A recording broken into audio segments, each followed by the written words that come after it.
বিদ্যুৎ সরবরাহের জন্য ভারতের আদানি গ্রুপের সঙ্গে আওয়ামী লীগ সরকারের করা চুক্তিতে জাতীয় রাজস্ব বোর্ড এনবিআরকে পাশ কাটিয়ে শুল্ক ও কর অব্যাহতির মাধ্যমে প্রায় $40 কোটি, 4,500 কোটি টাকা কর ফাঁকি দেওয়ার অভিযোগ উঠেছে। এই অভিযোগের ভিত্তিতে দুর্নীতি দমন কমিশন দুদক অনুসন্ধান শুরু করেছে। বুধবার রাজধানীর সেগুনবাগিচায় দুদকের প্রধান কার্যালয়ে সংস্থাটির মহাপরিচালক আক্তার হোসেন সাংবাদিকদের এই তথ্য জানিয়েছেন। আক্তার হোসেন বলেন, সাবেক মুখ্য সচিব আহমেদ কায়কাউস চুক্তির সময় বিদ্যুৎ ও জ্বালানি সচিব ছিলেন।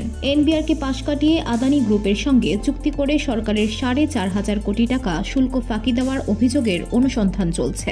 এ বিষয়ে সংশ্লিষ্ট কর্মকর্তারা তথ্য সংগ্রহ করছেন। প্রয়োজনীয় তথ্য সংগ্রহ হলে বিস্তারিত বলা জানা যাবে বলে উল্লেখ করেন দুদকের মহাপরিচালক। এনবিআরের পূর্ববর্তী এক তদন্তে উঠে আসে যে 2024-25 অর্থবছরের জুলাই মাস পর্যন্ত ভারতীয় আদানি গ্রুপের কাছ থেকে আমদানি করা বিদ্যুতের বিপরীতে $39,73,71,467 শুল্ক ও কর ফাঁকি দেওয়া হয়েছে।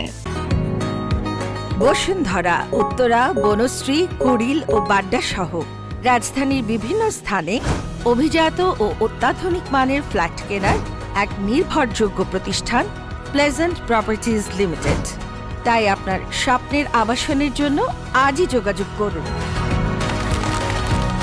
Pleasant Properties Limited, where destiny matures eventually.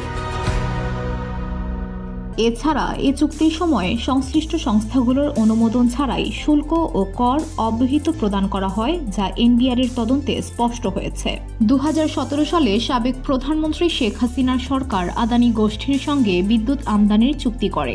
আদানির কয়লাভিত্তিক বিদ্যুৎ কেন্দ্রটি 1,600 মেগাওয়াট ক্ষমতার, 800 মেগাওয়াট সক্ষমতার 2টি ইউনিট আছে এ কেন্দ্রে। এতে উৎপাদিত বিদ্যুৎ 25 বছর ধরে কিনবে বাংলাদেশ। প্রথম ইউনিট থেকে বাণিজ্যিকভাবে বিদ্যুৎ উৎপাদন শুরু হয় 2023 সালের এপ্রিলে। দ্বিতীয় ইউনিট থেকে বাণিজ্যিক উৎপাদন শুরু হয় একই বছরের জুনে। এই বিদ্যুৎ কেন্দ্র থেকে বাংলাদেশের মোট বিদ্যুতের চাহিদার 10% পূরণ হচ্ছে। তবে এই বিদ্যুৎ কেন্দ্রে ব্যবহৃত কয়লার উচ্চ মূল্যের কারণে চুক্তি নিয়ে বিতর্ক সৃষ্টি হয়েছে।